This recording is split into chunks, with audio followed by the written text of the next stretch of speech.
तो hello guys, welcome to my channel. आज के इस वीडियो में हम अपना लेक्चर 5 करेंगे।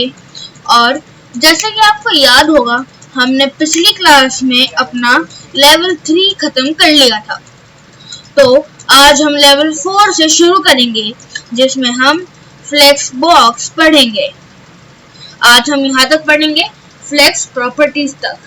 ठीक है, तो हम बढ़ते हैं आगे। तो हम सबसे पहले समझेंगे कि फ्लेक्स बॉक्स का मतलब क्या होता है।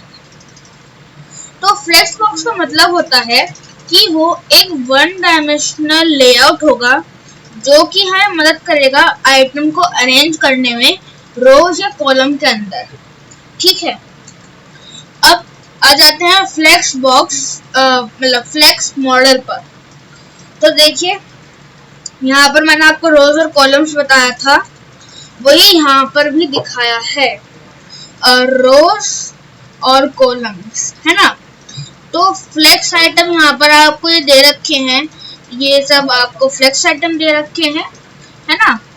और यहाँ पर ये हमारा फ्लेक्स कंटेनर हो गया। ठीक है, अब फ्लेक्स डायरेक्शन पर बढ़ते हैं। तो फ्लेक्स डायरेक्शन में क्या होगा कि it sets how flex items are placed in the flex container, यानी कि जो फ्लेक्स कंटेनर था इसके अंदर ये कैसे प्लेस होने चाहिए, along with axis and direction। हमें उसकी एक्सिस और डायरेक्शन भी बतानी पड़ेगी। तो फ्लेक्स डायरेक्शन रो जो कि डिफॉल्ट रहती है, उसके लिए हमें कोई भी जरूरत नहीं होता। और flex direction row reverse, flex direction column, flex direction column reverse, ये सब भी हम इसमें डाल सकते हैं और भी चीजें हम इसके अंदर डाल सकते हैं। अब हम बढ़ते हैं अपने फ्लेक्स प्रॉपर्टीज पर फ्लेक्स कंटेनर के लिए। तो जो फ्लेक्स कंटेनर होता है उसमें हमारे पास ज्यादातर जो हम यूज करते हैं वो justify content, flex wrap, align item और अलाइन कंटेंट ही रहता है। ये चीज मेन रहती है। तो जो जस्टिफाई कंटेंट होता है वो alignment along with the main axis, flex start, flex end, center और स्पेस इवनली, है ना। तो इसमें ये सब आते हैं और बहुत सारे आते हैं कि स्पेस बिटवीन और भी बहुत सारे। फ्लेक्स रैप में नाउ रैप, रैप और रैप रिवर्स, यानी कि ये नॉर्मल जिससे रैप ना हो, एक दूसरे के ऊपर ना, उसके लिए काम में आता है। और अलाइन आइटम मैंने आपको बताया था, अलाइनमेंट ऑफ टेक्स्ट या जो भी इमेज है उसके लिए।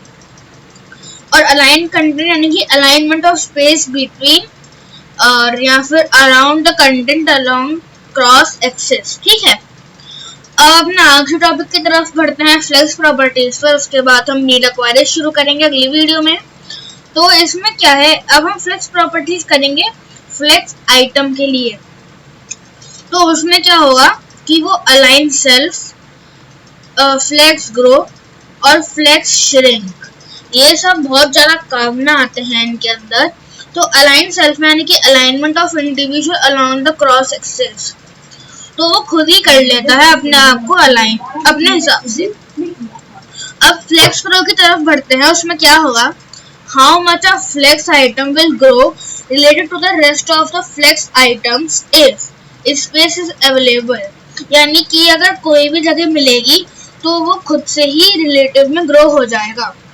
और फ्लेक्स श्रिंक यानी कि how much of flex item will shrink related to the rest of the flex items if space is available, यानी कि अगर स्पेस अवेलेबल होगी तो वो श्रिंक कर जाएगा। ठीक है, अब आज के लिए बस इतना ही।